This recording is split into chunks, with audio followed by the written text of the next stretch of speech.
रुद्र संहिता प्रथम सृष्टिखंड। ओम नमः शिवाय। ओम नमः शिवाय। ओम नमः शिवाय। ऋषियों के प्रश्न के उत्तर में नारद ब्रह्म संवाद की अवतारणा करते हुए सूत जी का उन्हें नारद मोह का प्रसंग सुनाना, काम विजय के गर्व से युक्त हुए नारद का शिव ब्रह्मा तथा विष्णु के पास जाकर अपने तप का प्रभाव बताना, जो विश्व की उत्पत्ति, स्थिति और लय आदि के एकमात्र कारण हैं। गौरी गिरी राजकुमारी उमा के पति हैं, तत्वज्ञ हैं, जिनकी कीर्ति का कहीं अंत नहीं है, जो माया के आश्रय होकर भी उससे अत्यंत दूर हैं, तथा जिनका स्वरूप अचिंत्य है। उन विमल बोध स्वरूप भगवान शिव को मैं प्रणाम करता हूँ। मैं स्वभाव से ही उन अनादि शांत स्वरूप एकमात्र पुरुषोत्तम शिव की वंदना करता हूँ, जो अपनी माया से इस संपूर्ण विश्व की सृष्टि करके आकाश की भांति इसके भीतर और बाहर भी स्थित हैं। जैसे लोहा चुंबक से आकृष्ट होकर उसके पास ही लटका रहता है, उसी प्रकार ये सारे जगत सदा सब और जिनके आसपास ही भ्रमण करते हैं, जिन्होंने अपने से ही इस प्रपंच को रचने की विधि बतलाई थी, जो सबके भीतर अंतर्यामी रूप से विराजमान है तथा जिनका अपना स्वरूप अत्यंत गूढ़ है, उन भगवान शिव की मैं सादर वंदना करता हूँ। व्यास जी कहते हैं, जगत के पिता भगवान शिव, जगत माता कल्याणमयी पार्वती तथा उनके पुत्र गणेश जी को नमस्कार करके हम इस पुराण का वर्णन करते हैं। एक समय की बात है, नैमिषारण्य में निवास करने वाले शौनक आदि सभी ऋषियों ने उत्तम भक्ति भाव के साथ सूत जी से पूछा, महाभाग सूत जी, विदेश्वर संहिता की जो साध्य साधन खंड नाम वाली शुभ एवं उत्तम कथा है, उसे हम लोगों ने सुन लिया। उसका आदि भाग बहुत ही रमणीय है तथा वह शिव भक्तों पर भगवान शिव का वात्सल्य स्नेह प्रकट करने वाली है। विद्वान, अब आप भगवान शिव के परम उत्तम स्वरूप का वर्णन कीजिए, साथ ही शिव पार्वती के दिव्य चरित्रों का पूर्ण रूप से श्रवण कराइए। हम पूछते हैं, निर्गुण महेश्वर लोक में सगुण रूप कैसे धारण करते हैं? हम सब लोग विचार करने पर भी शिव के तत्व को नहीं समझ पाते।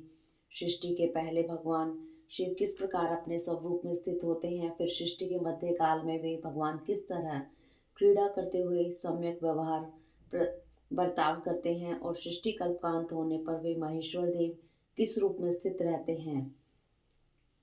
लोक कल्याणकारी शंकर कैसे प्रसन्न होते हैं, और प्रसन्न हुए महेश्वर अपने भक्तों तथा दूसरों को कौन सा उत्तम फल प्रदान करते हैं, यह हम सबसे कहिए। हमने सुना है कि भगवान शीघ्र ही प्रसन्न हो जाते हैं। वे महान दयालु हैं, इसलिए अपने भक्तों का कष्ट नहीं देख सकते।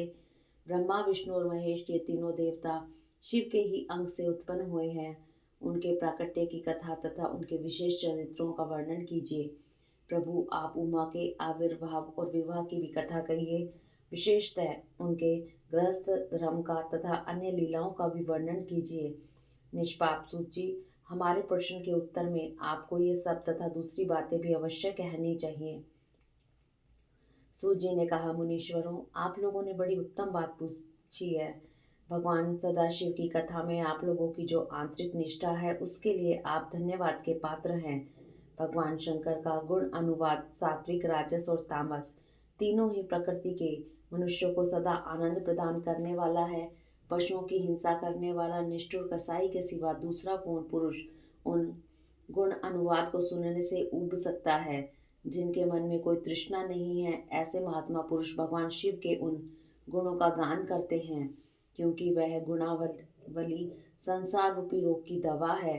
मन तथा कानों को प्रिय लगने वाली तथा संपूर्ण मनोरथों को देने वाली है। ब्राह्मणों, आप लोगों के प्रश्न के अनुसार मैं यथा बुद्धि पतन पूर्वक शिवलीला का वर्णन करता हूँ। आप आदर पूर्वक सुने। जैसे आप लोग पूछ रहे हैं, उसी प्रकार देव ऋषि नारद ने शिव रूपी भगवान विष्णु से प्रेरित होकर अपने पिता से पूछा था।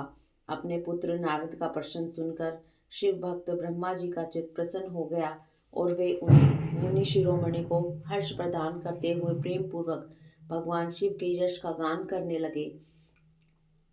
एक समय की बात है, मुनि शिरोमणि विप्रवर नारद जी ने, जो ब्रह्मा जी के पुत्र हैं, विनीत चित्त हो तपस्या में मन लगाया। हिमालय पर्वत में कोई गुफा थी, जो बड़ी शोभा से संपन्न दिखाई देती थी। उसके निकट देव नदी गंगा निरंतर वेगपूर्वक बहती थी। वहाँ एक महान दिव्य आश्रम था जो नाना प्रकार की शोभा से सुशोभित था। दिव्यदर्शी नारद जी तपस्या करने के लिए उसी आश्रम में आए। उस गुफा को देखकर मुनिवर नारद जी बड़े प्रसन्न हुए और सुदीर्घ काल तक वहां तपस्या करते रहे। उनका अंतःकरण शुद्ध था। वे दृढ़ता पूर्वक आसन बांधकर मौन होकर प्राणायाम पूर्वक समाधि में स्थित हो गए। ब्राह्मणों, उन्होंने वह समाधि लगाई जिसमें ब्रह्म का साक्षात्कार करने वाला अहम ब्रह्मा अस्मि, मैं ब्रह्मा हूँ, यह विज्ञान प्रकट होता है। मुनिवर नारद जी जब इस प्रकार तपस्या करने लगे, उस समय यह समाचार पाकर देवराज इंद्र काँप उठे। वे मानसिक संताप से विहल हो गए। ये नारद मुनि मेरा राज्य लेना चाहते हैं। मन ही मन ऐसा सोचकर इंद्र ने उनकी तपस्या में विघ्न डालने के लिए प्रयत्न करने की इच्छा की। उस समय देवराज ने अपने मन से कामदेव का स्मरण किया। स्मरण करते ही कामदेव आ गए। महेंद्र ने उन्हें नारद जी की तपस्या में विघ्न डालने का आदेश दिया।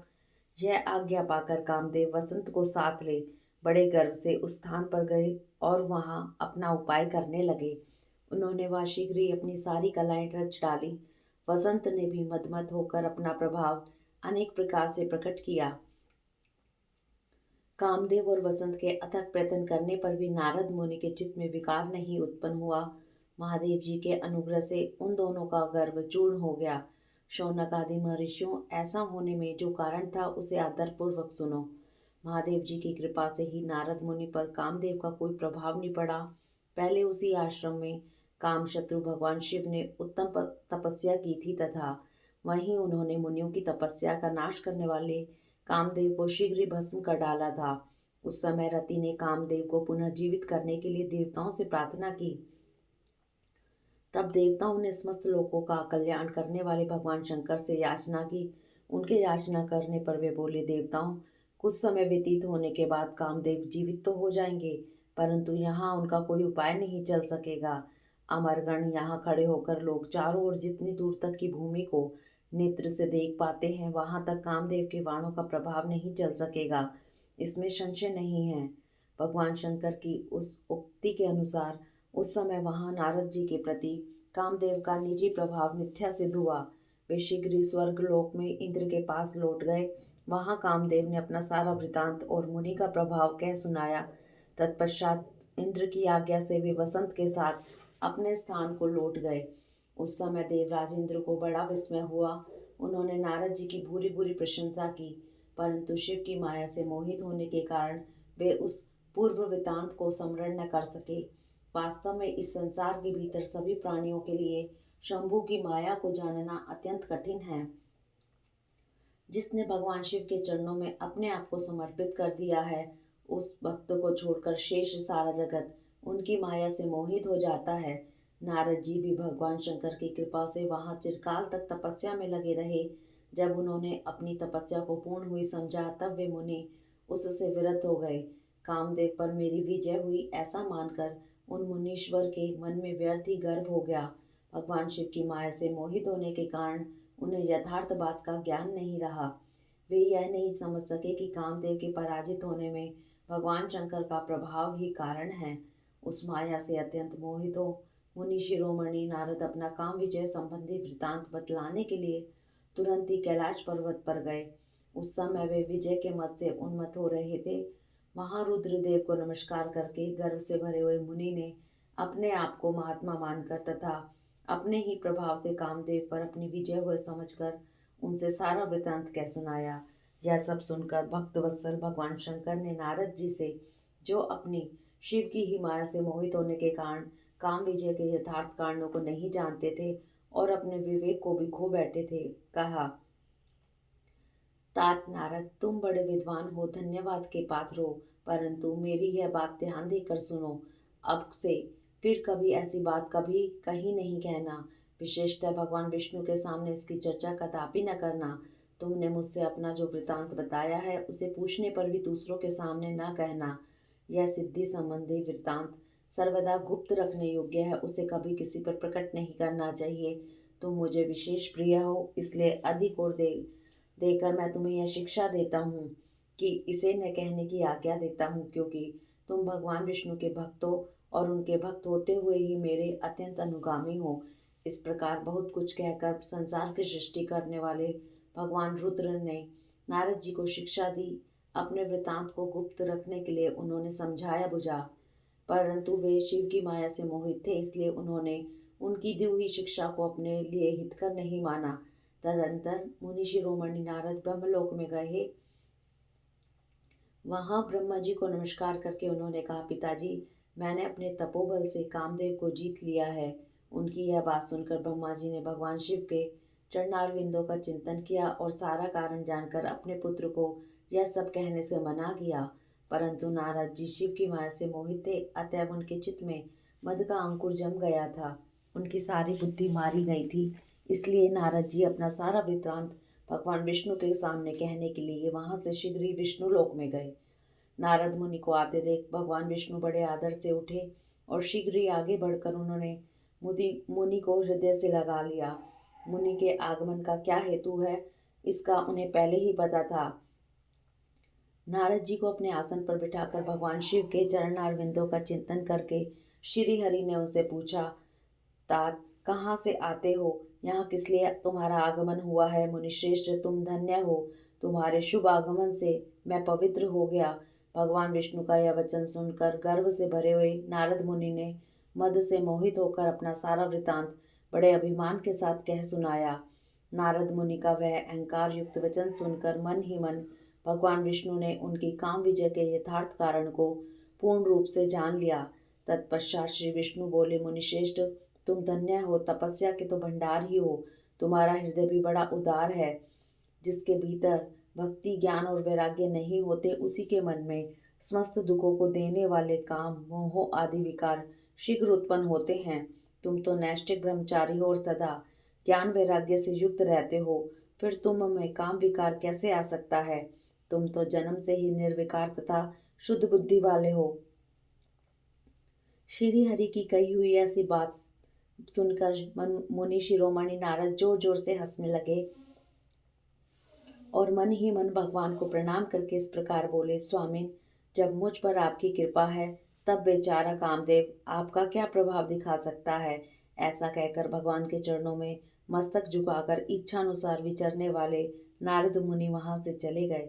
इति श्री अध्याय 1 और 2। माल्य निर्मित नगर में शील निधि की कन्या पर मोहित हुए नारद जी का भगवान विष्णु से उनका रूप मांगना, भगवान का अपने रूप के साथ उन्हें वानर का सा मुंह देना, कन्या का भगवान को वरण करना और कुपित हुए नारद का शिव गणों को शाप देना। सूची कहते हैं, महर्षियों, जब नारद मुनि इच्छानुसार वहां से चले गए, तब भगवान शिव की इच्छा से माया विशारद श्री हरि ने तत्काल अपनी माया प्रकट की। उन्होंने मुनि के मार्ग में एक विशाल नगर की रचना की, जिसका विस्तार 100 योजन था। वह अद्भुत नगर बड़ा ही मनोहर था। भगवान ने उसे अपने वैकुंठ लोक से भी अधिक रमणीय बनाया था। नाना प्रकार की वस्तुएं उस नगर की शोभा बढ़ाती थी। वहां स्त्रियों और पुरुषों के लिए बहुत से विहार स्थल थे। वहां श्रेष्ठ नगर चारों वर्णों के लोगों से भरा हुआ था। वहां शीलनिधि नामक ऐश्वर्यशाली राजा राज्य करते थे। वे अपनी पुत्री का स्वयंवर करने के लिए उद्यत थे, अतः उन्होंने महान उत्सव का आयोजन किया था। उनकी कन्या का वरण करने के लिए उत्सुक हो चारों दिशाओं से बहुत से राजकुमार पधार रहे थे, जो नाना प्रकार की वेशभूषा तथा सुंदर शोभा से प्रकाशित हो रहे थे। उन राजकुमारों से वह नगर पूरा भरा पूरा दिखाई देता था। ऐसा सुंदर राजनगर को देख नारद जी मोहित हो गए। वे राजा शील निधि के द्वार पर गए। मुनि शिरोमणि नारद को आया देख महाराज शील निधि ने श्रेष्ठ रत्नमय सिंहासन पर बिठाकर उनका पूजन किया। तत्पश्चात अपनी सुंदरी कन्या को, जिसका नाम श्रीमती था, बुलवाया और उससे नारद जी के चरणों में प्रणाम करवाया। उस कन्या को देखकर नारद मुनि चकित हो गए और बोले, राजन, यह देव कन्या के समान सुंदरी महाभागा कन्या कौन है? उनकी यह बात सुनकर राजा ने हाथ जोड़कर कहा, मुने, यह मेरी पुत्री है। इसका नाम श्रीमती है। अब इसके विवाह का समय आ गया है। यह अपने लिए सुंदर वर चुनने के निमित्त स्वयंवर में जाने वाली है। इसमें सब प्रकार के शुभ लक्षण लक्षित होते हैं। महर्षि, आप इसका भाग्य बतलाइए। राजा के इस प्रकार पूछने पर काम से विहल हुए मुनिश्रेष्ठ नारद उस कन्या को प्राप्त करने की इच्छा से मन में लिए राजा को संबोधित करके इस प्रकार बोले, भूपाल, आपकी ये पुत्री समस्त शुभ लक्षणों से संपन्न है, परम सौभाग्यवती है। अपने महान भाग्य के कारण यह धन्य है और साक्षात लक्ष्मी की भांति समस्त गुणों की आकार है। इसका भावी पति निश्चय ही भगवान शंकर के समान वैभवशाली, सर्वेश्वर, किसी से पराजित न होने वाला वीर, काम विजय तथा संपूर्ण देवताओं में श्रेष्ठ होगा। ऐसा कहकर राजा से विदा ले इच्छानुसार विचरने वाले नारद मुनि वहां से चल दिए। वे काम के वशीभूत हो गए थे। शिव की माया ने उन्हें विशेष मोह में डाल दिया था। वे मुनि मन ही मन सोचने लगे कि मैं इस राजकुमारी को कैसे प्राप्त करूं। स्वयंवर में आए हुए नरेशों में से सबको छोड़कर यह एकमात्र मेरा ही वरण करे, यह कैसे संभव हो सकता है। समस्त नारियों को सौंदर्य सर्वदा प्रिय होता है। सौंदर्य को देखकर ही वह प्रसन्नता पूर्वक मेरे अधीन हो सकती है, इसमें संशय नहीं है। ऐसा विचार कर काम से विहल हुए मुनिवर नारद भगवान विष्णु का रूप ग्रहण करने के लिए तत्काल उनके लोक में जा पहुंचे। वहां भगवान विष्णु को प्रणाम करके वे इस प्रकार बोले, भगवान, मैं एकांत में आपसे अपना सारा वृतांत कहूंगा। तब बहुत अच्छा कहकर लक्ष्मीपति श्री हरि नारद जी के साथ एकांत में जा बैठे और बोले, मुने, अब आप अपनी बात कहिए। तब नारद जी ने कहा, भगवान, आपके भक्त जो राजा शील निधि हैं, वे सदा धर्म पालन में तत्पर रहते हैं। उनकी एक विशाल लोचना कन्या है जो बहुत ही सुंदरी है। उसका नाम श्रीमती है। वह विश्व मोहिनी के रूप में विख्यात है और 3 लोकों में सबसे अधिक सुंदरी है। प्रभु, आज मैं शीघ्र ही उस कन्या से विवाह करना चाहता हूँ। राजा शीलनिधि ने अपनी पुत्री की इच्छा से स्वयंवर रचाया है, इसलिए चारों दिशाओं से वहां सहस्त्रों राजकुमार पधारे हैं। नाथ, मैं आपका सेवक हूँ, अतः मुझे अपना स्वरूप दे दीजिए, जिससे राजकुमारी श्रीमती निश्चय ही मुझे वर ले। सूत जी कहते हैं, महर्षियों, नारद मुनि की ऐसी बात सुनकर भगवान मधुसूदन हंस पड़े और भगवान शंकर के प्रभाव का अनुभव करके उन दयालु प्रभु ने उन्हें इस प्रकार उत्तर दिया, मुने, तुम अपने अभिष्ट स्थान को जाओ, मैं उसी तरह तुम्हारा हित साधन करूंगा जैसे श्रेष्ठ वेद अत्यंत पीड़ित रोगी का करता है, क्योंकि तुम मुझे विशेष प्रिय हो। ऐसा कहकर भगवान विष्णु ने नारद मुनि को मुख तो बानर का दे दिया और शेष अंगों में अपने जैसा स्वरूप देकर वे वहां से अंतर ध्यान हो गए। भगवान की पूर्वोक्त बात सुनकर और उनका मनोहर रूप प्राप्त हो गया समझकर नारद मुनि को बड़ा हर्ष हुआ। वे अपने को कृतकृत्य मानने लगे। भगवान ने क्या प्रयत्न किया है, इसको वे समझ न सके। तदंतर मुनिश्रेष्ठ नारद शीघ्र ही उस स्थान पर जा पहुंचे जहाँ राजा शीलनिधि ने राजकुमारों से भरी हुई स्वयंवर सभा का आयोजन किया था। विप्रवरों, राजपुत्रों से घिरी हुई वह दिव्य स्वयंवर सभा दूसरी इंद्र सभा के समान अत्यंत शोभा पा रही थी। नारद जी उस राजसभा में जा बैठे और वहां बैठकर उन्होंने प्रसन्न मन से बार बार यही सोचने लगे कि मैं भगवान विष्णु के समान रूप धारण किए हूँ, अतः वह राजकुमारी अवश्य मेरा ही वर्ण करेगी, दूसरे का नहीं। मुनिश्रेष्ठ नारद की को यह ज्ञात नहीं था कि मेरा मुंह कितना कुरूप है। उस सभा में बैठे हुए सब मनुष्यों ने मुनि को उनके पूर्व रूप में ही देखा। राजकुमार आदि कोई भी उनके रूप परिवर्तन के रहस्य को न जान सके। वहां नारद जी की रक्षा के लिए भगवान रुद्र के 2 पार्षद आए थे, जो ब्राह्मण का रूप धारण करके गूढ़ भाव से वहां बैठे हुए थे। वे ही नारद जी के रूप परिवर्तन के उत्तम भेद को जानते थे। मुनि को काम वेश से मूड हुआ जान वे दोनों पार्षद उनके निकट गए और आपस में बातचीत करते हुए उनकी हंसी उड़ाने लगे। परंतु मुनि तो काम से विहल हो रहे थे, अतः उन्होंने उनकी यथार्थ बात भी नहीं सुनी। वे मोहित तो श्रीमती को प्राप्त करने की इच्छा से उसके आगमन की प्रतीक्षा करने लगे। इसी बीच में वह सुंदरी राजकन्या स्त्रियों से घिरी हुई अंतःपुर से वहां आई। उसने अपने हाथों में सोने की एक सुंदर माला ले रखी थी। वह शुभ लक्षणा राजकुमारी स्वयंवर के मध्य भाग में लक्ष्मी के समान खड़ी हुई अपूर्व शोभा पा रही थी। उत्तम व्रत का पालन करने वाली वह भूप कन्या माला हाथ में लेकर अपने मन के अनुरूप वर का अन्वेषण करती हुई सारी सभा में भ्रमण करने लगी।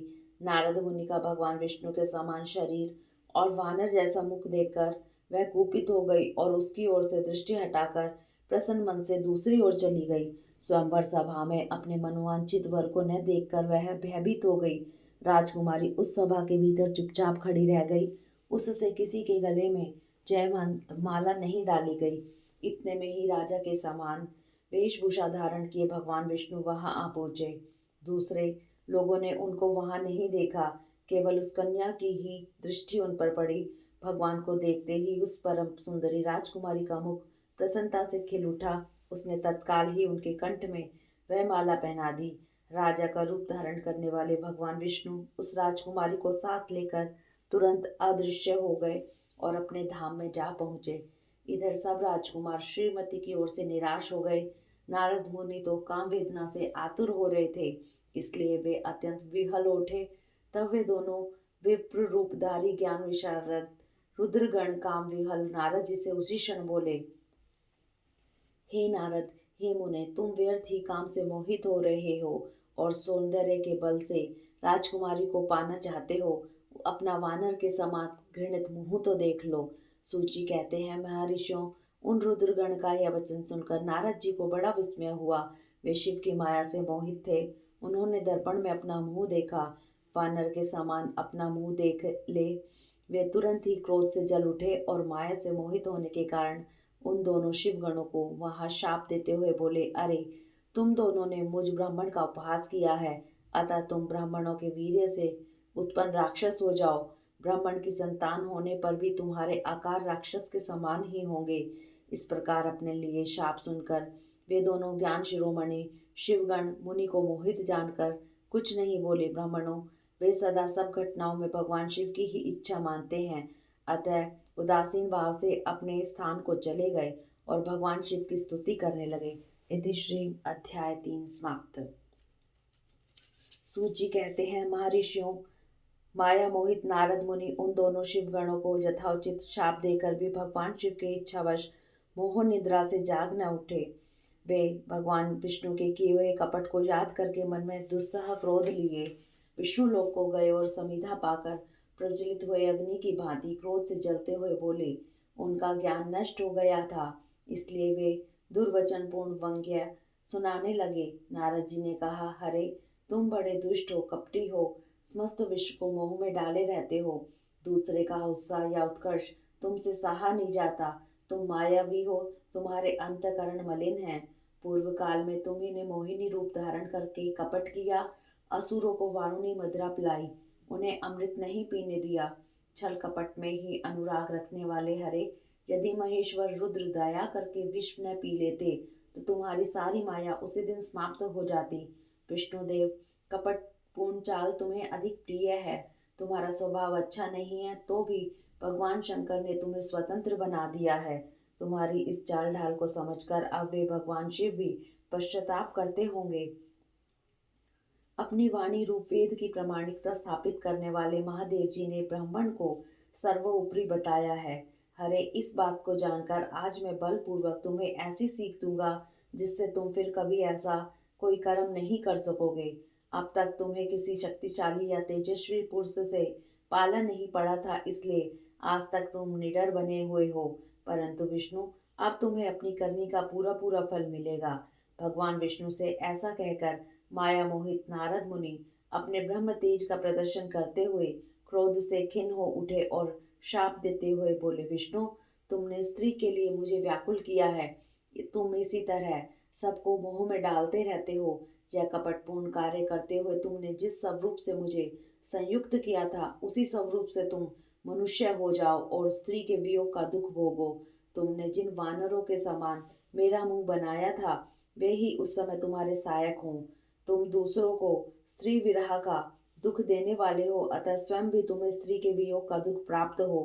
अज्ञान से मोहित मनुष्यों के समान तुम्हारी स्थिति हो। अज्ञान से मोहित हुए नारद जी ने मोहवश श्री हरि को जब इस तरह शाप दिया, तब उन्होंने शंभु की माया की प्रशंसा करते हुए उस शाप को स्वीकार कर लिया। तदंतर महालीला करने वाले शंभु ने अपनी उस विश्व मोहिनी माया को, जिसके कारण ज्ञानी नारद मुनि भी मोहित हो गए थे, खींच लिया। उस माया के तिरोहित होते ही नारद जी पूर्ववत शुद्ध बुद्धि से युक्त हो गए। उन्हें पूर्ववत ज्ञान प्राप्त हो गया और उनकी सारी व्याकुलता जाती रही। इससे उनके मन में बड़ा विस्मय हुआ। वे अधिक पश्चाताप करते हुए बारंबार अपनी निंदा करने लगे। उस समय उन्होंने ज्ञानी को भी मोह में डालने वाली भगवान शंभु की माया की सराहना की। तदंतर यह जानकर कि माया के कारण ही मैं भ्रम में पड़ गया था, यह सब कुछ मेरा माया जनित भ्रम ही था, वैष्णव वैष्णव शिरोमणि नारद जी भगवान विष्णु के चरणों में गिर पड़े। भगवान श्री हरि ने उन्हें उठाकर खड़ा कर दिया। उस समय अपनी दुर्बुद्धि नष्ट हो जाने के कारण वे यूं बोले, नाथ, माया से मोहित होने के कारण मेरी बुद्धि बिगड़ गई थी, इसलिए मैंने अब आपके प्रति बहुत दुर्वचन कहे हैं, आपको शाप तक दे डाला है। प्रभु, उस शाप को आप मिथ्या कर दीजिए। हाय, मैंने बहुत बड़ा पाप किया है, अब मैं निश्चय ही नरक में पड़ूंगा। मैं आपका दास हूँ, बताइए मैं क्या उपाय, कौन सा प्रायश्चित करूं जिससे मेरा पाप समूह विनष्ट हो जाए और मुझे नरक में न गिरना पड़े। ऐसा कहकर शुद्ध बुद्धि वाले मुनि शिरोमणि नारद जी पुनः भक्ति भाव से भगवान विष्णु के चरणों में गिर पड़े। उस समय उन्हें बड़ा पश्चाताप हो रहा था। तब श्री विष्णु ने उन्हें उठाकर मधुर वाणी में कहा, तात, खेद न करो, तुम मेरे श्रेष्ठ भक्त हो, इसमें संशय नहीं है। मैं तुम्हें एक बात बताता हूँ, उससे निश्चय ही तुम्हारा परम हित होगा, तुम्हें नरक में नहीं जाना पड़ेगा। भगवान शिव तुम्हारा कल्याण करेंगे। तुमने मद से मोहित होकर जो भगवान शिव की बात नहीं मानी थी, उसकी अवहेलना कर दी थी, उसी अपराध का भगवान शिव ने तुम्हें ऐसा फल दिया है, क्योंकि वे ही कर्म फल के दाता हैं। तुम अपने मन में यह दृढ़ निश्चय कर लो कि भगवान शिव की इच्छा से ही यह सब कुछ हुआ है। सबके स्वामी परमेश्वर शंकर ही गर्व को दूर करने वाले हैं। वे ही पर ब्रह्म परमात्मा हैं। उन्हीं का सच्चिदानंद स्वरूप से बोध होता है। वे निर्गुण और निर्विकार हैं। सत्व, रज और तम इन तीनों गुणों से परे हैं। वे ही अपनी माया को लेकर ब्रह्मा, विष्णु और महेश इन तीन रूपों में प्रकट होते हैं। निर्गुण अवस्था में उन्हीं का नाम शिव है। वे ही परमात्मा, महेश्वर, पर ब्रह्म, अविनाशी, अनंत और महादेव आदि नामों से कहे जाते हैं। उन्हीं की सेवा से ब्रह्मा जी जगत के सृष्टा हुए हैं और मैं तीनों लोकों का पालन करता हूँ। वे स्वयं ही रुद्र रूप से सदा उसका संहार करते हैं। वे शिव रूप से सबके साक्षी हैं, माया से भिन्न और निर्गुण हैं। स्वतंत्र होने के कारण वे अपनी इच्छा के अनुसार चलते हैं। उनका विहार, आचार व्यवहार उत्तम है और वे भक्तों पर दया करने वाले हैं। नारद मुने, मैं तुम्हें एक सुंदर उपाय बतलाता हूँ, जो सुखद, समस्त पापों का नाशक और सदा भोग एवं मोक्ष देने वाला है। तुम उसे सुनो। अपने सारे संशयों को त्याग कर तुम भगवान शंकर के सुयश का गान करो और सदा अनन्य भाव से शिव के शतनाम स्तोत्र का पाठ करो। मुने, तुम निरंतर उन्हीं की उपासना और उन्हीं का भजन करो। उन्हीं के यश को सुनो और गाओ तथा प्रतिदिन उन्हीं की पूजा अर्चना करते रहो। नारद जो शरीर, मन और वाणी द्वारा भगवान शंकर की उपासना करते हैं, उसे पंडित या ज्ञानी जानना चाहिए। वह जीवन मुक्त कहलाता है। शिव इस नाम रूपी दावानल से बड़े बड़े पातकों के असंख्य पर्वत अनायास भस्म हो जाते हैं, यह सत्य है, इसमें संशय नहीं है। जो भगवान शिव के नाम रूपी नौका का आश्रय लेते हैं, वे संसार सागर से पार हो जाते हैं। संसार के मूलभूत उनके सारे पाप निसंदेह नष्ट हो जाते हैं। संसार के मूलभूत जो पातक रूपी वृक्ष हैं, उनका शिव नाम रूपी कुठार से निश्चय ही नाश हो जाता है। जो लोग पाप रूपी दावानल से पीड़ित हैं, उन्हें शिव नाम रूपी अमृत का पान करना चाहिए। पाप दावा अग्नि से दग्ध होने वाले प्राणियों को उसके बिना शांति नहीं मिल सकती। संपूर्ण वेदों का अवलोकन करके पूर्ववर्ती विद्वानों ने यही निश्चय किया है कि भगवान शिव की पूजा ही उत्कृष्ट साधन तथा जन्म मरण रूपी संसार बंधन के नाश का उपाय है। आज से यत्न पूर्वक सावधान रहकर विधि विधान के साथ भक्ति भाव से नित्य निरंतर जगदम्बा पार्वती सहित महेश्वर सदाशिव का भजन करो। नित्य शिव की ही कथा सुनो और कहो तथा अत्यंत यत्न करके बारंबार शिव भक्तों का पूजन किया करो। मुनिश्रेष्ठ, अपने हृदय में भगवान शिव के उज्जवल चरणारविंदों की स्थापना करके पहले शिव के तीर्थों में विचरो। मुने, इस प्रकार परमात्मा शंकर के अनुपम महात्म्य का दर्शन करते हुए अंत में आनंद वन काशी को जाओ। वह स्थान भगवान शिव को बहुत ही प्रिय है। वहाँ भक्ति पूर्वक विश्वनाथ जी का दर्शन पूजन करो। विशेषतः उनकी स्तुति वंदना करके तुम निर्विकल्प संशय रहित हो जाओ। नारद जी, इसके बाद तुम्हें मेरी आज्ञा से भक्ति पूर्वक अपनी मनोरथ की सिद्धि के लिए निश्चय ही ब्रह्मलोक में जाना चाहिए। वहां अपने पिता ब्रह्मा जी की विशेष रूप से स्तुति वंदना करके तुम्हें प्रसन्नता पूर्वक हृदय से बारंबार शिव महिमा के विषय में प्रश्न करना चाहिए। ब्रह्मा जी शिव भक्तों में श्रेष्ठ हैं। वे तुम्हें बड़ी प्रसन्नता के साथ भगवान शंकर का महात्म्य और शतनाम स्तोत्र सुनाएंगे।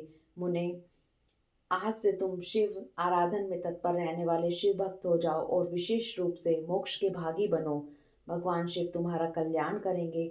इस प्रकार प्रसन्नचित्त हुए भगवान विष्णु नारद मुनि को प्रेम पूर्वक उपदेश देकर श्री शिव का स्मरण वंदन और स्तवन करके वहां से अंतर ध्यान हो गए। इति श्री अध्याय 4।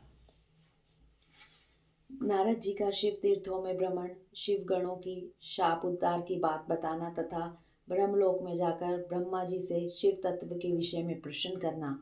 सूत जी कहते हैं, महर्षियों, भगवान श्री हरि के अंतर ध्यान हो जाने पर मुनिश्रेष्ठ नारद शिवलिंगों का भक्तिपूर्वक दर्शन करते हुए पृथ्वी पर विचरने लगे। ब्राह्मणों, भूमंडल पर घूम फिरकर उन्होंने भोग और मोक्ष देने वाले बहुत से शिवलिंगों का प्रेम पूर्वक दर्शन किया। दिव्यदर्शी नारद जी भूतल के तीर्थों में विचर रहे हैं और इस समय उनका चित्त शुद्ध है, यह जानकर वे दोनों शिवगण उनके पास गए। वे उनके दिए हुए शाप से उद्धार की इच्छा रखकर वहां गए थे। उन्होंने आदर पूर्वक मुनि के दोनों चरण पकड़ लिए और मस्तक झुकाकर भली भांति प्रणाम करके शीघ्र ही इस प्रकार कहा, ब्राह्मण, हम दोनों शिव के गण हैं। मुने, हमने ही आपका अपराध किया है। राजकुमारी श्रीमती के स्वयंवर में आपका चित्त माया से मोहित हो रहा था। उस समय परमेश्वर की प्रेरणा से आपने हम दोनों को शाप दे दिया। वहां कुसमय जानकर हमने चुप रहना जाना ही अपनी जीवन रक्षा का उपाय समझा। इसमें किसी का दोष नहीं है। हमें अपने कर्म का ही फल प्राप्त हुआ है। प्रभु, अब आप प्रसन्न हुई और हम दोनों पर अनुग्रह कीजिए। नारद जी ने कहा, आप दोनों महादेव जी के गण हैं और सत्पुरुषों के लिए परम सम्माननीय हैं। अतः मेरे मोह रहित एवं सुखदायक यथार्थ वचन को सुनिए। पहले निश्चय ही मेरी बुद्धि भ्रष्ट हो गई थी, बिगड़ गई थी और मैं सर्वदा मोहों के वशीभूत हो गया था। इसलिए आप दोनों को मैंने शाप दे दिया। शिवगणों, मैंने जो कुछ कहा था वह वैसा ही होगा, तथापि मेरी बात सुनिए। मैं आपके लिए शाप उद्धार की बात बता रहा हूँ। आप लोग आज मेरे अपराध को क्षमा कर दे। मुनिवर, विश्रवा के वीर्य से जन्म ग्रहण करके आप संपूर्ण दिशाओं में प्रसिद्ध कुंभकर्ण रावण राक्षस राज का पद प्राप्त करेंगे और बलवान वैभव से युक्त तथा परम प्रतापी होंगे। समस्त ब्रह्मांड के राजा होकर शिव भक्त एवं जितेंद्रिय होंगे और शिव के ही दूसरे स्वरूप श्री विष्णु के हाथों मृत्यु पाकर फिर अपने पद पर प्रतिष्ठित हो जाएंगे। सूत जी कहते हैं, महर्षियों, महात्मा नारद मुनि की यह बात सुनकर वे दोनों शिवगण प्रसन्न हो सा आनंद अपने स्थान को लौट गए। श्री नारद जी भी अत्यंत आनंदित हो अनन्य भाव से शिव भगवान का ध्यान तथा शिव तीर्थों का दर्शन करते हुए बारंबार भूमंडल में विचरने लगे। अंत में सबके ऊपर विराजमान शिव प्रिया काशीपुरी में गए, जो शिव स्वरूपणी एवं शिव को सुख देने वाली है। काशीपुरी का दर्शन करके नारद जी कृतार्थ हो गए। उन्होंने भगवान काशीनाथ का दर्शन किया और परम प्रेम एवं परमानंद से युक्त हो उनकी पूजा की। काशी का सा आनंद सेवन करके वे मुनिश्रेष्ठ कृतार्थता का अनुभव करने लगे और प्रेम से विहल हो उसका नमन वर्णन तथा स्मरण करते हुए ब्रह्मलोक को चले गए। निरंतर शिव का स्मरण करने से उनकी बुद्धि शुद्ध हो गई। वहां पहुंचकर शिव तत्व का विशेष रूप से ज्ञान प्राप्त करने की इच्छा से नारद जी ने ब्रह्मा जी को भक्ति पूर्वक नमस्कार किया और नाना प्रकार के स्त्रोतों द्वारा उनकी स्तुति करके उनके शिव तत्व के विषय में पूछा। उस समय नारद जी का हृदय भगवान शंकर के प्रति भक्ति भावना से परिपूर्ण था। नारद जी बोले, ब्राह्मण, पर ब्रह्म परमात्मा के स्वरूप को जानने वाले पितामह जगत प्रभु, आपके कृपा प्रसाद से मैंने भगवान विष्णु के उत्तम महात्म्य का पूर्णतः ज्ञान प्राप्त किया है। भक्ति मार्ग, ज्ञान मार्ग, अत्यंत दुस्तर तपो मार्ग, दान मार्ग तथा तीर्थ मार्ग का भी वर्णन सुना है, परंतु शिव तत्व का ज्ञान मुझे अभी तक नहीं हुआ है। मैं भगवान शंकर की पूजा विधि को भी नहीं जानता। अतः प्रभु, आप क्रमशः इन विषयों को तथा भगवान शिव के विविध चरित्रों को तथा उनके स्वरूप तत्व, प्राकट्य, विवाह, गृहस्थ धर्म सब मुझे बतलाइए। निष्पाप पितामह, ये सब बातें तथा जो भी आवश्यक बातें हों उन सब का आपको वर्णन करना चाहिए। प्रजानाथ, शिव और शिवा के आविर्भाव एवं विवाह का प्रसंग विशेष रूप से कहिए तथा कार्तिकेय के जन्म की कथा भी मुझे सुनाइए। प्रभु, पहले बहुत लोगों से मैंने ये बातें सुनी हैं किंतु तृप्त नहीं हो सका हूँ, इसलिए आपकी शरण में आया हूँ। आप मुझ पर कृपा कीजिए। अपने पुत्र नारद की यह बात सुनकर लोक पितामह ब्रह्मा इस प्रकार बोले। इति श्री अध्याय 4। ब्रह्मा 5। ब्रह्मा जी ने कहा, ब्राह्मण देव शिरोमणि, तुम सदा समस्त जगत के उपकार में ही लगे रहते हो।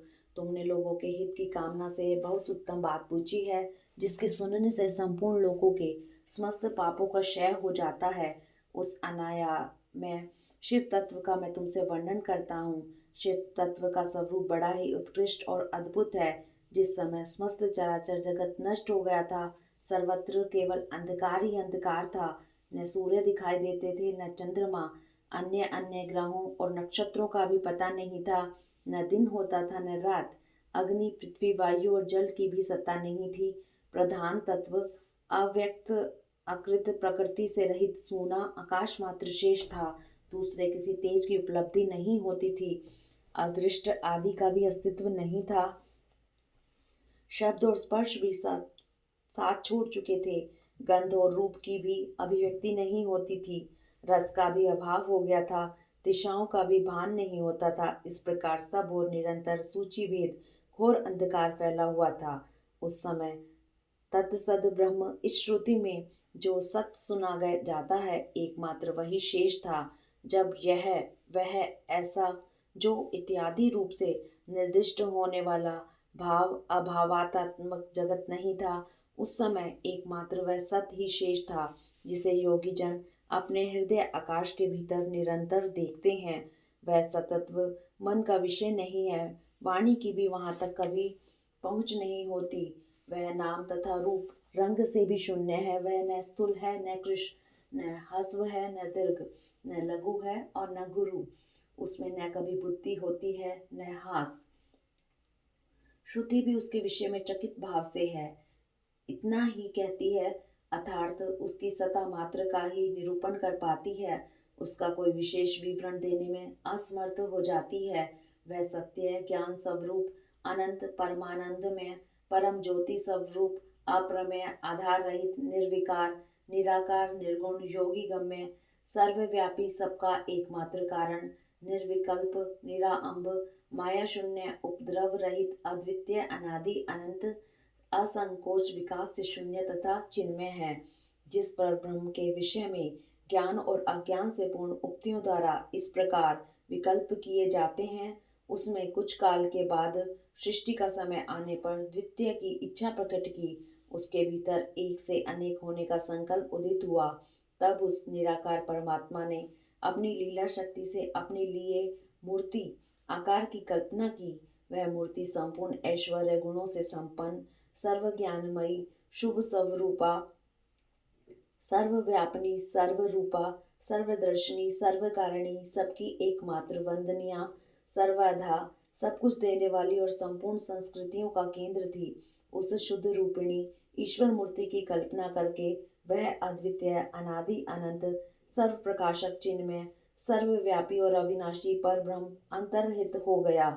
जो मूर्ति रहित पर ब्रह्म है, उसी की मूर्ति चिन्मय आकार भगवान सदाशिव है।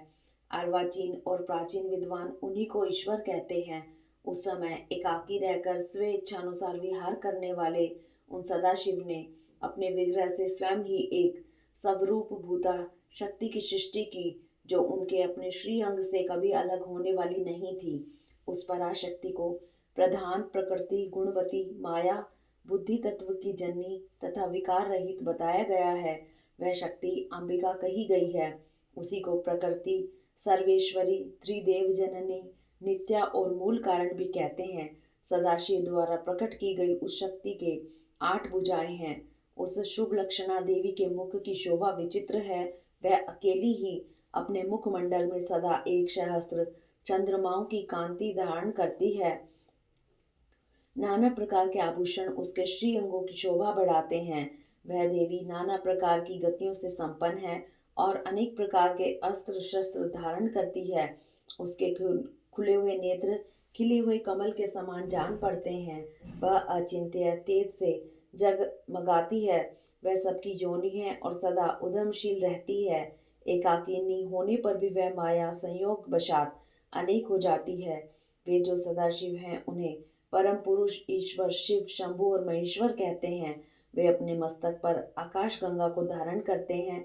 उनके भाल देश में चंद्रमा शोभा पाते हैं। उनके 5 मुख हैं और प्रत्येक मुख में 3-3 नेत्र हैं। उनका चित्त सदा प्रसन्न रहता है। वे 10 भुजाओं से युक्त और त्रिशूलधारी हैं। उनके श्री अंगों की प्रभा कपूर के समान श्वेत गोर है। वे अपने सारे अंगों में भस्म रमाए रहते हैं। उन काल रूपी ब्रह्मा ने एक ही समय शक्ति के साथ शिवलोक नामक क्षेत्र का निर्माण किया था। उस उत्तम क्षेत्र को ही काशी कहते हैं। वह परम निर्वाण या मोक्ष का स्थान है जो सबके ऊपर विराजमान है। वे प्रिया प्रियतम रूप शक्ति और शिव जो परमा आनंद स्वरूप है उन मनोरम क्षेत्र में नित्य निवास करते हैं। काशीपुरी परम आनंद रूपिणी है। मुने शिव और शिवा ने प्रलय काल में भी कभी उस क्षेत्र को अपने सानिध्य से मुक्त नहीं किया, इसलिए विद्वान पुरुष उसे अविमुक्त क्षेत्र के नाम से जानते हैं। वह क्षेत्र आनंद का हेतु है, इसलिए पिनाकधारी शिव ने पहले उसका नाम आनंद वन रखा। उसके बाद वह अविमुक्त के नाम से प्रसिद्ध हुआ। देव ऋषि एक समय उस आनंद वन में रमण करते हुए शिवा और शिव के मन में यह इच्छा हुई कि किसी दूसरे पुरुष की भी सृष्टि करनी चाहिए, जिस पर यह सृष्टि संचालन का महान भार रखकर हम दोनों केवल काशी में रहकर इच्छानुसार विचरें और निर्वाण धारण करें। वही पुरुष हमारे अनुग्रह से सदा सबकी सृष्टि करे, पालन करे और वही अंत में सबका संहार भी करे। यह चित्त एक समुद्र के समान है। इसमें चिंता की उताल तरंगे उठ उठकर इसे चंचल बनाए रखती हैं। इसमें सत्वर गुण रूपी रत्न, तमोगुण रूपी ग्रह और रजोगुण रूपी मोगे भरे हुए हैं। इस विशाल चित्र समुद्र को संकुचित करके हम दोनों उस पुरुष के प्रसाद से आनंद कानन काशी में सुखपूर्वक निवास करें। यह आनंद वन वह स्थान है जहाँ हमारी मनोवृत्ति सब ओर से सिमटकर इसी में लगी हुई है तथा जिसके बाहर का जगत चिंता से आतुर प्रतीत होता है। ऐसा निश्चय करके शक्ति सहित सर्वव्यापी परमेश्वर शिव ने अपने वाम भाग के 10वें अंग पर अमृत मल दिया। फिर तो वहां से एक पुरुष प्रकट हुआ जो 3 लोकों में सबसे अधिक सुंदर था। वह शांत था, उसमें सत्व गुण की अधिकता थी तथा वह गंभीरता का अथाह सागर था। मुने क्षमा नामक गुण से युक्त उस पुरुष के लिए ढूंढने पर भी कोई उपमा नहीं मिलती थी। उसकी कांति इंद्रनील मणि के समान श्याम थी। उसके अंग अंग से दिव्य शोभा छिटक रही थी और नेत्र प्रफुल्ल कमल के समान शोभा पा रहे थे। श्री अंगों पर सुवर्ण किसी कांति वाले 2 सुंदर रेशमी पीताम्बर शोभा दे रहे थे। किसी से भी पराजित न होने वाला वह वीर पुरुष अपने प्रचंड भुजदंडों से सुशोभित हो रहा था। तदंतर उस पुरुष ने परमेश्वर शिव को प्रणाम करके कहा, स्वामिन, मेरे नाम निश्चित कीजिए और काम बताइए। उस पुरुष की यह बात सुनकर महेश्वर भगवान शंकर हंसते हुए मेघ के सम्मान गंभीर वाणी में बोले, वत्स, व्यापक होने के कारण तुम्हारा विष्णु नाम विख्यात हुआ। इसके सिवा और भी बहुत से नाम होंगे जो भक्तों को सुख देने वाले होंगे। तुम सुस्थिर उत्तम तप करो क्योंकि वही समस्त कार्यों का साधन है। ऐसा कहकर भगवान शिव ने श्वास मार्ग से श्री विष्णु को वेदों का ज्ञान प्रदान किया। तदंतर अपनी महिमा से कभी च्युत न होने वाले श्री हरि भगवान शिव को प्रणाम करके बड़ी भारी तपस्या करने लगे और शक्ति सहित परमेश्वर शिव भी पार्षद गणों के साथ वहां से अदृश्य हो गए। भगवान विष्णु ने सुदीर्घ काल तक बड़ी कठोर तपस्या की। तपस्या के परिश्रम से युक्त भगवान विष्णु के अंगों से नाना प्रकार की जलधाराएं निकलने लगी। यह सब भगवान शिव की माया से ही संभव हुआ। महामुने, उस जल से सारा सोना आकाश व्याप्त हो गया। वह ब्रह्म रूप जल अपने स्पर्श मात्र से सब पापों का नाश करने वाला सिद्ध हुआ। उस समय थके हुए परम पुरुष विष्णु ने स्वयं उस जल में शयन किया। वे दीर्घ काल तक बड़ी प्रसन्नता के साथ उसमें रहे। नार अर्थात जल में शयन करने के कारण उनका नारायण यह श्रुति सम्मत नाम प्रसिद्ध हुआ। उस समय उन परम पुरुष भगवान के सिवा दूसरी कोई प्राकृतिक वस्तु नहीं थी। उसके बाद भी उन महात्मा नारायण देव से यथा समय सभी तत्व प्रकट हुए। महामते विद्वन, मैं उन तत्वों की उत्पत्ति का प्रकार बता रहा हूँ। सुनो, प्रकृति से महतत्व प्रकट हुआ और महतत्व से तीनों गुण। इन गुणों के भेद से ही त्रिविध अहंकार की उत्पत्ति हुई। अहंकार से 5 तन मात्राएं हुई और उन तन मात्राओं से 5 भूत प्रकट हुए। उसी समय ज्ञान इंद्रियां और कर्म इंद्रियों का भी प्रादुर्भाव हुआ। मुनिश्रेष्ठ, इस प्रकार मैंने तुम्हें तत्वों की संख्या बताई है। इसमें से पुरुष को छोड़कर शेष सारे तत्व प्रकृति से प्रकट हुए हैं, इसलिए सब के सब जड़ हैं। तत्वों की संख्या 24 है। उस समय एकाकार हुए 24 तत्वों को ग्रहण करके वे परम पुरुष नारायण भगवान शिव की इच्छा से ब्रह्म रूप जल में सो गए। इति श्री अध्याय 6। ब्रह्मा जी कहते हैं, देव ऋषि, जब नारायण देव जल में शयन करने लगे उस समय उनकी नाभि से भगवान शंकर के इच्छावश सहसा एक उत्तम कमल प्रकट हुआ जो बहुत बड़ा था। उसमें असंख्य नाल दंड थे। उसकी कांति कनेर के फूल के समान पीले रंग की थी तथा लंबाई और ऊंचाई भी अनंत योजन थी। वह कमल करोड़ों सूर्यों के समान प्रकाशित हो रहा था। सुंदर होने के साथ ही संपूर्ण तत्वों से युक्त था और अत्यंत अद्भुत, परम रमणीय, दर्शन की योग्य तथा सबसे उत्तम था। तत्पश्चात कल्याणकारी परमेश्वर सांब सदाशिव ने पूर्ववत प्रयत्न करके मुझे अपने दाहिनी अंग से उत्पन्न किया। मुने, उन महेश्वर ने मुझे तुरंत ही अपनी माया से मोहित करके नारायण देव के नाभि कमल में डाल दिया और लीला पूर्वक मुझे वहां से प्रकट किया। इस प्रकार उस कमल के पुत्र के रूप में मुझे हिरण्यगर्भ का जन्म हुआ। मेरे 4 मुख हुए और शरीर की कांति लाल हुई। मेरे मस्तक पर त्रिपुंड की रेखा थी। तात भगवान शिव की माया से मोहित होने के कारण मेरी ज्ञान शक्ति इतनी दुर्बल हो रही थी कि मैंने उस कमल के सिवा दूसरे किसी को अपने शरीर का जनक या पिता नहीं जाना। मैं कौन हूँ, कहाँ से आया हूँ, मेरा कार्य क्या है, मैं किसका पुत्र होकर उत्पन्न हुआ हूँ और किसने इस समय मेरा निर्माण किया है। इस प्रकार संशय में पड़े हुए मेरे मन में यह विचार उत्पन्न हुआ, मैं किस लिए मोह में पड़ा हुआ हूँ।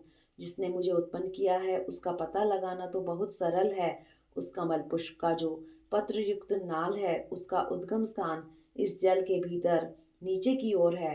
जिसने मुझे उत्पन्न किया है वह पुरुष भी वही होगा, इसमें संशय नहीं है। ऐसा निश्चय करके मैंने अपने को कमल से नीचे उतारा।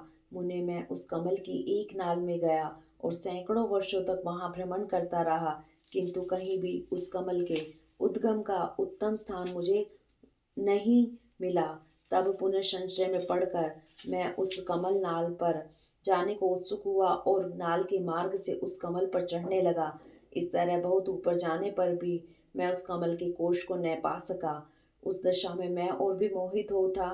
उस समय भगवान शिव की इच्छा से परम मंगलमयी उत्तम आकाशवाणी प्रकट हुई जो मेरे मोह का विध्वंस करने वाली थी। उस वाणी ने कहा, तप तपस्या करो। उस आकाशवाणी को सुनकर मैंने अपने जन्मदाता पिता का दर्शन करने के लिए उस समय पुनः प्रयत्न पूर्वक 12 वर्षों तक घोर तपस्या की। तब मुझ पर अनुग्रह करने के लिए ही 4 भुजाओं और सुंदर नेत्रों से सुशोभित भगवान विष्णु वहां सहसा प्रकट हो गए। उन परम पुरुष ने अपने हाथों में शंख, चक्र, गदा और पद्म धारण कर रखे थे। उनके सारे अंग सजल जलधर के समान श्याम कांति से सुशोभित थे। उन परम सुंदर प्रभु ने पीतांबरी वस्त्र पहन रखा था। उनके मस्तक आदि अंगों में मुकुट आदि महामूल्यवान आभूषण शोभा पाते थे। उनका मुखारविंद प्रसन्नता से खिला हुआ था। मैं उनकी छवि पर मोहित हो रहा था। वे मुझे करोड़ों कामदेवों के समान मनोहर दिखलाई दिए। उनका वह अत्यंत सुंदर रूप देखकर मुझे बड़ा आश्चर्य हुआ। ये सांवली और सुनहरी आभा से उद्भासित हो रहे थे।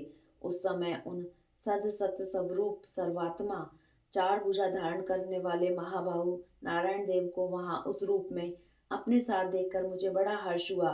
तदंतर उन नारायण देव के साथ मेरी बातचीत आरंभ हुई। भगवान शिव की लीला से वहां हम दोनों में कुछ विवाद छिड़ गया।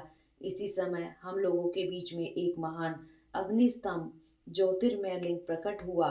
मैंने और श्री विष्णु ने क्रमशः ऊपर और नीचे जाकर उसके आदि अंत का पता लगाने के लिए बड़ा प्रयत्न किया, परंतु हमें कहीं भी उसका छोर नहीं मिला। मैं थककर ऊपर से नीचे लौट आया और भगवान विष्णु भी उसी तरह नीचे से ऊपर आकर मुझसे मिले। हम दोनों शिव की माया से मोहित थे। श्री हरि ने मेरे साथ आगे पीछे और अगल बगल से परमेश्वर शिव को प्रणाम किया। फिर वे सोचने लगे, यह क्या वस्तु है, इसके स्वरूप का निर्देश नहीं किया जा सकता, क्योंकि न तो इसका कोई नाम है और न कर्म ही। लिंग रहित तत्व ही यहाँ लिंग भाव को प्राप्त हो गया है। ध्यान मार्ग में भी इसके स्वरूप का कुछ पता नहीं चलता। इसके बाद मैं और श्री हरि दोनों ने अपने चित्त को स्वस्थ करके उस अग्नि स्तंभ को प्रणाम करना आरंभ किया।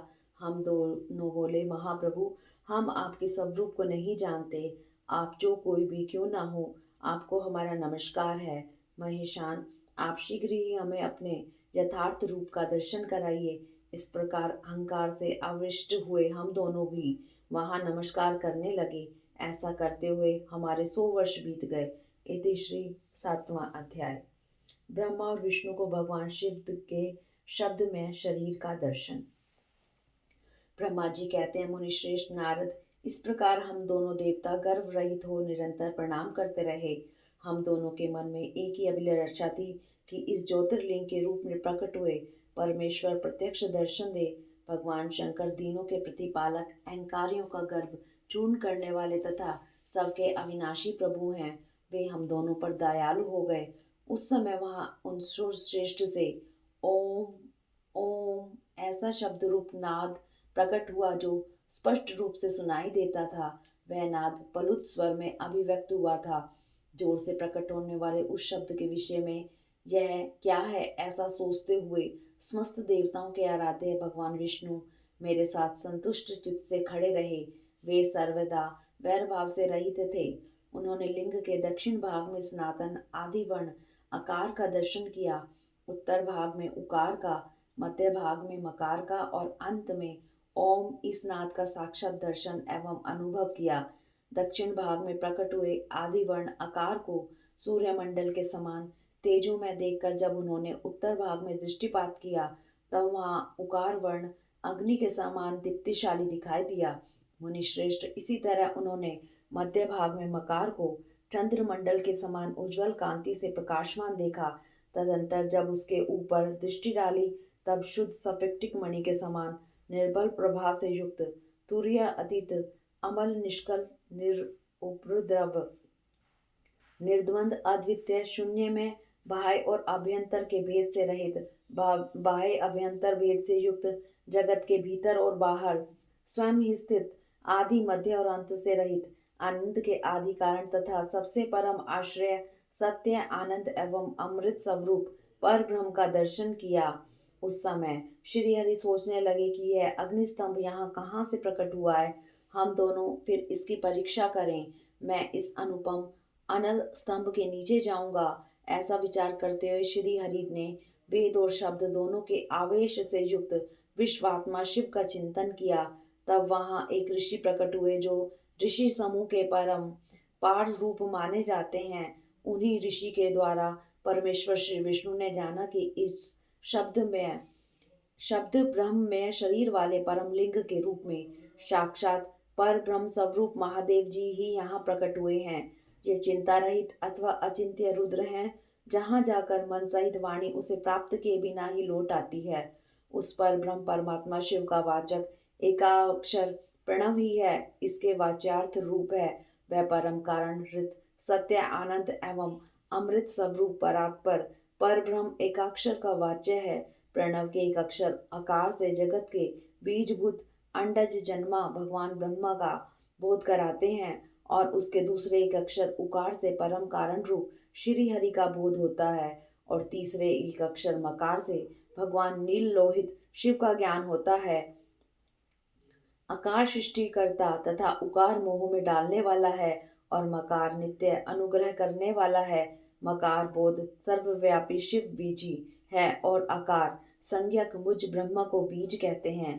उकार नामधारी श्री हरि योनि है। प्रधान और पुरुष के भी ईश्वर जो महेश्वर हैं वे बीजी बीज और योनि भी हैं। उन्हीं को नाद कहा गया है।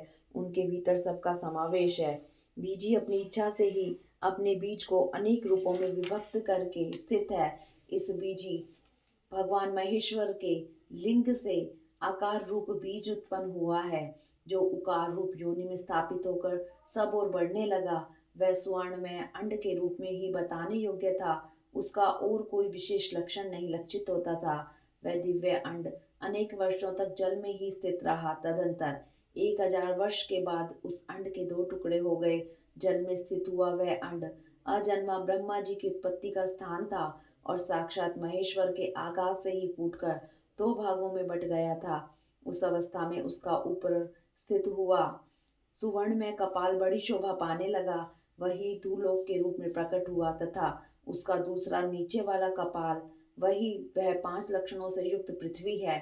उस अंड से चतुर्भुज ब्रह्मा उत्पन्न हुए, जिनकी क संज्ञा है।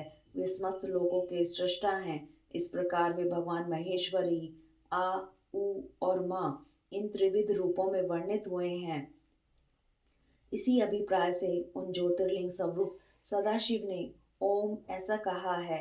यह बात यजुर्वेद के श्रेष्ठ मंत्र कहते हैं। यजुर्वेद के श्रेष्ठ मंत्रों का यह कथन सुनकर ऋचाओं और साम मंत्रों ने भी हमसे आदरपूर्वक कहा, हे हरे, हे ब्रह्मन, यह बात ऐसी ही है। इस तरह देवेश्वर शिव को जानकर श्री हरि ने शक्ति संभूत मंत्रों द्वारा उत्तम एवं महान अभ्युदय से शोभित होने वाले उन महेश्वर देव का स्तवन किया। इस बीच में मेरे साथ विश्वपालक भगवान विष्णु ने एक और भी अद्भुत एवं सुंदर रूप देखा। मुने, वह रूप 5 मुखों तथा 10 भुजाओं से अलंकृत था। उसकी कांति कपूर के समान गौर थी। वह नाना प्रकार की छटाओं से छविमान और भांति भांति के आभूषणों से विभूषित था। उस परम उदार महापराक्रमी और महापुरुष के लक्षणों से संपन्न अत्यंत उत्कृष्ट रूप का दर्शन करके मैं और श्री हरि दोनों कृतार्थ हो गए। तत्पश्चात परमेश्वर भगवान महेश प्रसन्न हो अपने दिव्य शब्द में रूप को प्रकट करके हंसते हुए खड़े हो गए। अकार उनका मस्तक और आकार ललाट है। इकार दाहिना और इकार बायां नेत्र है। उकार को उनका दाहिना और उकार को बायां कान बताया जाता है। ऋकार उन परमेश्वर का दाया कपोल है और ऋकार बायां। ऋ और ऋ ये उनकी नासिका के दोनों छिद्र हैं। एकार उन सर्वव्यापी प्रभु का ऊपरी ओष्ठ है और एकार अधर। ओकार और ओकार ये दोनों क्रमशः उनकी ऊपर और नीचे की 2 दंत पंक्तियां हैं। अम और अह उन देव अधिदेव शूलधारी शिव के दोनों तालु हैं। कै आदि 5 अक्षर उनके दाहिने 5 हाथ हैं और च आदि 5 अक्षर बाएं 5 हाथ। टे आदि और तय आदि 5 अक्षर उनके पैर हैं। पकार पेट है। फकार को दाहिना पार्श्व बताया जाता है और बकार को बायां पार्श्व। भकार को कंधा कहते हैं। मकार उन योगी महादेव शंभु का हृदय है। या से लेकर सा तक 7 अक्षर सर्वव्यापी शिव के शब्द में शरीर की 7 धातुएं हैं। हकार उनकी नाभि और शकार को मृड मुतेंद्रिय कहा गया है। इस प्रकार निर्गुण एवं गुण स्वरूप परमात्मा के शब्द में रूप को भगवती उमा के साथ देखकर मैं और श्री हरि दोनों कृतार्थ हो गए। इस तरह शब्द ब्रह्म में शरीरधारी महेश्वर शिव का दर्शन पाकर मेरे साथ श्री हरि ने उन्हें प्रणाम किया और पुनः ऊपर की ओर देखा। उस समय उन्हें 5 कलाओं से युक्त ओंकार जनित मंत्र का साक्षात्कार हुआ। तत्पश्चात महादेव जी का ओम त्वमसि यह महावाक्य दृष्टिगोचर हुआ, जो परम उत्तम मंत्र रूप है, फिर शुद्ध स्फटिक के समान निर्मल है। फिर संपूर्ण धर्म और अर्थ का साधक तथा बुद्धि स्वरूप गायत्री नामक दूसरा महान मंत्र लक्षित हुआ, जिसमें 24 अक्षर हैं तथा जो चारों पुरुषार्थ रूपी फल देने वाला है। तत्पश्चात मृत्युंजय मंत्र, फिर पंचाक्षर मंत्र तथा दक्षिणामूर्ति संज्ञक चिंतामणि मंत्र का साक्षात्कार हुआ। इस प्रकार भगवान 5 मंत्रों की उपलब्धि करके भगवान श्री हरि उनका जप करने लगे। तदंतर ऋक, यजुर और साम ये जिनके रूप हैं, जो ईशों के मुकुटमणि ईशान हैं, जो पुरातन पुरुष हैं, जिनका हृदय अघोर अर्थात सौम्य है, जो हृदय को प्रिय लगने वाले सर्वगु है, सदाशिव हैं, जिनके चरण वाम परम सुंदर हैं, जो महान देवता हैं और महान सर्पराज को आभूषण के रूप में धारण करते हैं, जिनके सभी ओर पैर और सभी ओर नेत्र हैं, जो मुझ ब्रह्मा के भी अधिपति, कल्याणकारी तथा सृष्टि पालन एवं संहार करने वाले हैं, उन वरदायक सांब शिव का मेरे साथ भगवान विष्णु ने प्रिय वचनों द्वारा संतुष्ट चित्त से स्तवन किया। हरिओम तत्सत। इति श्री अध्याय 8।